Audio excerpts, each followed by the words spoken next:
한국 주변의 강대국이라고 불리우는 나라들의 최근 동향이 보기 드문 장면을 연출하고 있습니다. 그동안 외신에서는 한국을 전 세계적 모범 사례로 꼽으며 극찬해왔는데 이것이 또 다른 국면으로 변형, 발전되어 주변국들이 한국을 둘러싸고 잡음을 내고 있습니다. 최근 한국을 부쩍 많이 언급하는 강대국 4곳이 있습니다. 첫 번째, 중국. 한국과 최대한 엮이겠다. 중국은 한국과 엮여야 된다는 의도를 가지며 한국에 긍정적인 메시지를 계속 보내고 있습니다. 주목할 것은 한국에만 유례없이 친밀감을 표시하며 한국에 대한 극찬을 하는 이유가 무엇이냐는 것입니다. 우선 전 세계가 팬데믹으로 인해서 고생을 하고 있으며 일부 국가에서는 중국의 그 책임론을 제기하며 외교적 문제를 일으키고 있습니다. 특히 미국 최우방 동맹체인 파이브 아이즈들은 중국과 날을 세우고 있는 중입니다. 호주의 경우 중국을 조사해야 한다면서 강한 메시지를 보내서 중국 당국을 크게 놀라고 긴장하게 했습니다. 스캇 모리슨 호주 총리가 미국과 유럽 주요 국가 정상들과 통화해서 중국에 대한 국제조사 방안에 지지를 촉구했습니다. 또한 트럼프 대통령과도 중국에 대한 견제와 일련의 사태의 책임을 묻고 조사를 받아야 한다는 의견을 공유합니다. 트럼프 대통령은 안 그래도 WHO와 중국이 유착되었다며 큰 불만을 표시했는데 모리슨 총리는 이에 호응했습니다. 상황이 이러하자 당장 호주에 있는 중국 대사관은 성명을 내고 일부 호주 정치인들은 미국인들의 주장을 앵무새처럼 흉내내는 것과 그들이 중국에 대해 벌이는 정치적 공격을 그저 따라하는 것에 열정적이라며 불만을 표시했습니다. 여기에 끝나지 않고 중국은 호주에 대한 일종의 보복적 성격의 무역을 감행합니다. 중국은 호주산 소고기에 대해 일부 수입 중단 조처를 했습니다. 중국 정부의 조치로 인해 호주 대형업체 4곳의 대중 소고기 수출이 막힌 것입니다. 중국에서는 사소한 기술적인 문제나 검역 위반 사례가 지금까지 수차례 있었다며 보복무역이 아니라고 했습니다. 그러나 경제 분석가들은 최근 호주 보리에도 덤핑 관세가 붙어 최근 호주가 중국과 붙은 시비로 인한 것으로 추측합니다. 또한 여기에 중국 당국은 호주산 제품에 대한 불매운동을 하겠다는 경고를 한 바 있어 관련 가능성을 높게 봅니다. 중국은 또한 미국을 겨냥해 결성된 것으로 알려진 상하이 협력기구 SCO의 회원들과의 화상회의를 통해서 미국을 겨냥해 전세계 확산 사태를 정치화하지 말고 특정 국가에 오명을 씌워서는 안 된다고 강조했습니다. 이와 같이 중국은 현재 매우 예민한 상황에 있는데 한국을 유독 잘 대해주는 모습에 대해 궁금함이 생기게 합니다. 중국 공산당 기관지 인민일보 국내 해외판은 14일자 신문 1면에서 양국 정상의 통화 내용을 자세히 전하며 양국 간 코로나19 협력은 국제사회의 모범 사례라고 평가했습니다.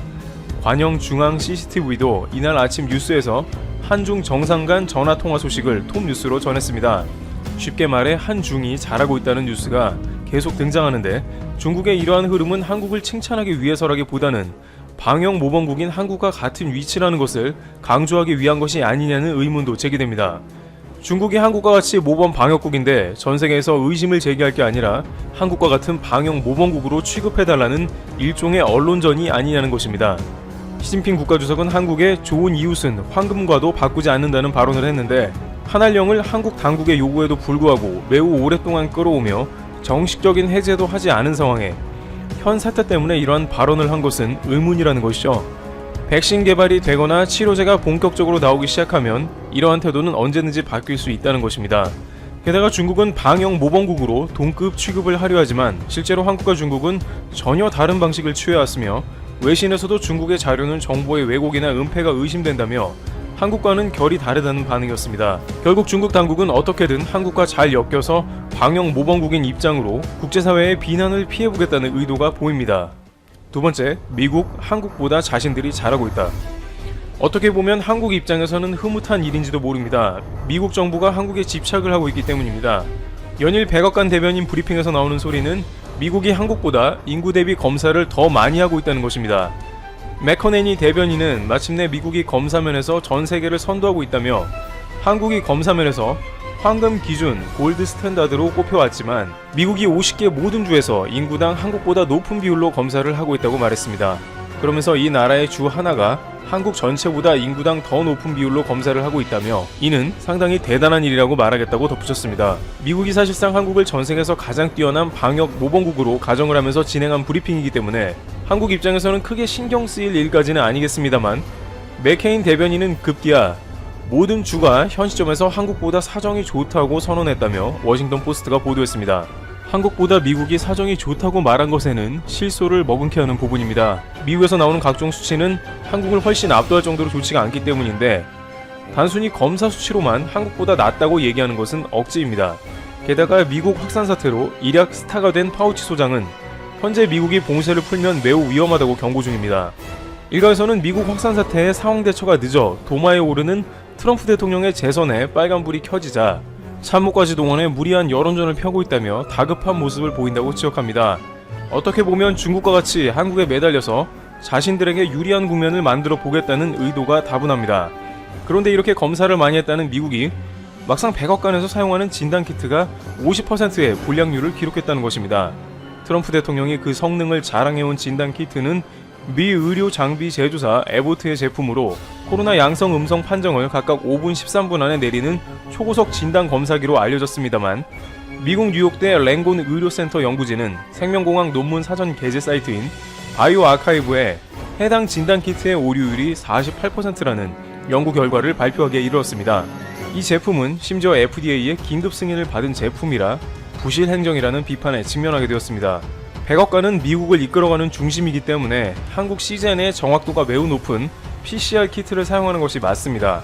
그러나 트럼프 대통령은 자국 우선주의로 한국 진단키트보다 자국의 제품을 우선적으로 취급한 것으로 보입니다. 그럼에도 불구하고 백악관 대변인은 180만 개가 공급되었고 부정 오류를 낸 비율은 0.02%에 지나지 않았다고 강조합니다. 이와 같이 미국은 트럼프 대통령의 재선에 한국까지 동원해 다양한 논란을 불러일으키고 있는 상황입니다. 세 번째, 일본. 정부는 안 한다는데 언론이 한국 아리. 마이니치 신문은 14일자 코로나와 한일 관계, 자연스럽게 협력하고 싶다는 제목의 사설에서 최근 백혈병에 걸린 한국 어린이가 한일 협력으로 인도에서 일본을 거쳐 한국으로 돌아간 사례를 언급하면서 한일 코로나 협력의 필요성을 주장했습니다. 신문은 코로나 대책에서 양국은 공통점이 있다며 어느 쪽도 유럽 및 미국과 같은 강제적 도시 봉쇄를 하지 않았다고 진단했습니다. 그러나 징용 노동자 문제 등으로 쌓인 상호 불신으로 한일 정부 간 소통이 막혀있는 상황이라면서 코로나 대책은 정치적 대립과 분리해 생각해야 한다면서 국민의 생명을 지키는 것이 최우선 정책 과제라고 강조했습니다. 그러면서 한국은 PCR 검사 등 각종 검사와 대책에서 앞서 있으니 일본은 배워야 한다는 취지로 말합니다. 아사히는 급기야 수출 규제와 한국의 방역을 맞교환하자는 빅딜안을 내놓고 있는 상황입니다. 아사히 신문은 13일자 코로나와 한일 위기를 발판으로 협조를 이라는 제목의 사설에서 양국 정부는 방역 문제의 정치화를 피해야 한다면서 코로나 위기를 한일 관계의 개선의 계기로 삼을 것을 주장합니다. 그러나 과연 강경 일변도의 일본 정부가 이러한 언론들의 반응에 답할지는 미지수입니다. 일각에서는 이번에는 한국 때리기가 아니라 오히려 한국과 협력을 해야 아베 지지율이 올라갈 것이라며 한국과의 강한 방역 협력을 강조합니다. 최근 일본 국민은 13%만 아베 총리가 지도력이 있다고 평가했다고 합니다. 일본 내에서 코로나 문제를 한국과 같이 적극적으로 해야 한다는 주장이 늘어가는 맥락과 같습니다. 그러나 스가 관방장관은 정례 기자회견에서 한국의 수출 규제 철회 문제에 대한 즉답을 피했기 때문에 이렇게 여론이 애타게 한국과 협력을 해야 한다고 목소리를 높여봤자 협력이 성사될 가능성은 매우 낮습니다. 네 번째, 독일. 한국에 대한 집착과 비판. 강경화 외교부 장관은 13일 독일 공영방송 도이체벨레에 출연했습니다. 그들은 한국의 사생활 침해 문제에 대해서 구체적으로 묻기 시작했는데요. 한국의 동선 추적이 지나치게 사생활을 침해하는 게 아니냐는 질문을 던졌습니다. 독일 일부 언론은 확진자 및 접촉자에 대한 한국식 추적 체계에 대해 사생활 침해의 문제가 있다는 지적을 해왔습니다. 특히 유럽에서는 이러한 한국의 사생활 침해 문제를 들면서 일부 국가에서는 방역에 성공했다는 것보다는 이것이 더 심각한 문제라고 제기하는 경우가 생깁니다. 실제 네덜란드 언론에서는 한국의 코로나 방역이 성공한 이유는 집단주의 문화 때문이라는 분석이 자주 이뤄졌습니다. 한국이 방역 정책에서 디지털 기술을 활용한 것 자체에 대해서는 거의 모든 유럽이 혁신적으로 보고 있으나 동선 추적은 대부분 부정적으로 반응하는 것입니다. 덴마크, 오스트리아에서는 한국 방역이 성공했다는 방송 자체도 거의 나가지 않은 것으로 전해집니다. 이와 같이 유럽에서 서서히 부정적인 여론이 좀 더 나오는 것에 대해서는 각국의 확진자 숫자가 점점 줄어들고 봉쇄를 풀어나가기 시작하면서 자국은 그렇게까지 안 해도 상황이 나아졌는데 한국의 동선 추적은 과하게 여기는 것으로 풀이됩니다. 실제 독일은 코로나 감염 재생산 지수가 1 이하로 떨어지면서 재확산 우려가 줄어든 상황입니다. 그러나 현재 독일을 비롯 유럽 각국의 수치는 기본적으로 한국보다 매우 높게 나오는 상황입니다. 강경화 장관도 사생활 침해 밸런스를 맞추기 위해 한국 당국은 최선의 노력을 다한다고 답했습니다. 치료제 없는 상황에 국민 건강을 최우선으로 한다면 동선 추적은 현재 가장 나은 방법일 수밖에 없는 것이죠. 이와 같이 세계 각국에서 한국은 의도치 않게 다양한 논란을 낳으며 언론의 입에 오르내리고 있습니다. 방역 모범국으로 한국은 국격에 올라 부러움을 사는 동시에 일부 국가의 질시도 이어지는 모습이 목격되고 있습니다. 트래블티브 여기서 마치겠습니다. 여러분 안녕하세요. 닥터시사TV입니다. 지난 13일 독일의 한 공영방송에 강경화 외교부 장관이 출연했습니다. 강 장관이 출연한 프로그램은 해당 방송국의 대표적인 대담 프로그램이었습니다. 따라서 많은 독일인들이 강경화 장관의 인터뷰 장면을 지켜보았습니다. 사실 독일 언론들은 그동안 한국식 수적 체계가 사생활 침해에 문제가 있다는 지적을 해왔습니다. 어쩌면 강 장관을 부른 이유도 이에 대한 대답을 듣기 위해서였을지 모릅니다. 프로그램의 진행자는 예상대로 한국의 방식이 지나치게 사생활을 침해하는 것이 아니냐고 물었습니다. 그러자 강 장관은 단호하게 대답했습니다. 사생활은 중요한 인권이다. 하지만 절대적인 권리는 아니다. 잠시 뜸을 들인 강 장관은 이어서 자신의 발언에 대해 부연 설명을 했습니다. 사생활은 제한될 수 있지만 법의 테두리 안에서 제한되어야 한다. 우리는 그에 대한 법적 체계를 가지고 있다. 강 장관은 법적 근거로 감염병 예방 및 관리에 관한 법률을 소개했습니다. 해당 법률에는 사생활 및 개인정보 보호 차원에서 정보 공개 기간 및 범위에 대한 지침이 정해져 있습니다. 이어서 인터뷰는 이태원 지역에서의 재확산 사태로 넘어갔습니다. 강 장관은 이에 대해서도 차분하게 설명을 했습니다.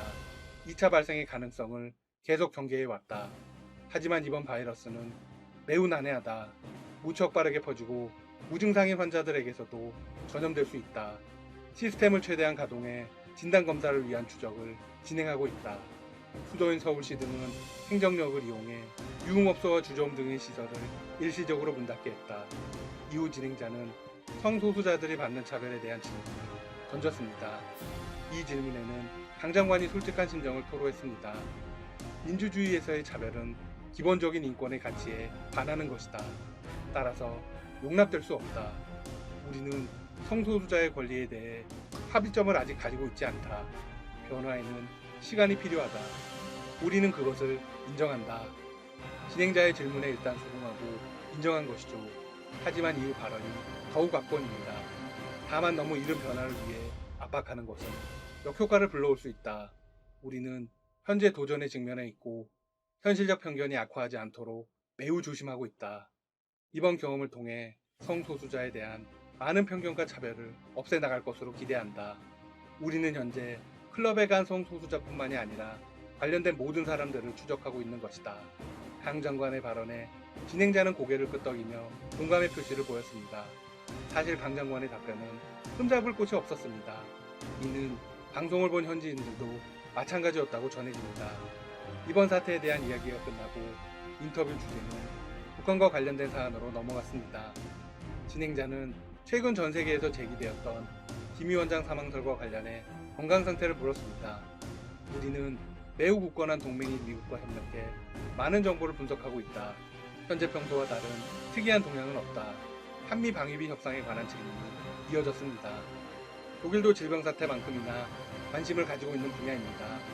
한국과의 협상이 완료되면 일본, 유럽 등이 순차적으로 협상을 시작하기 때문입니다. 진행자는 직설적으로 물었습니다.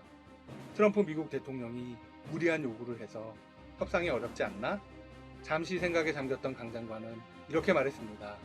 한미 양국은 지난 67년 동안 동맹관계를 발전시켜왔다. 과거에도 많은 어려운 문제가 있었다.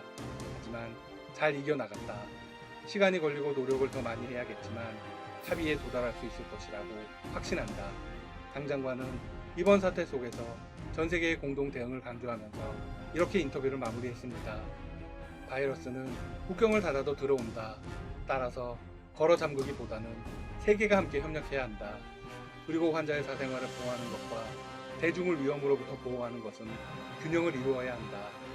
완벽에 가까운 인터뷰였습니다. 방송을 본 현지인들도 격찬했다는 이야기가 전해집니다. 지금까지 닥터시사TV였습니다. 여러분 재밌게 보셨다면 구독과 좋아요 부탁드립니다.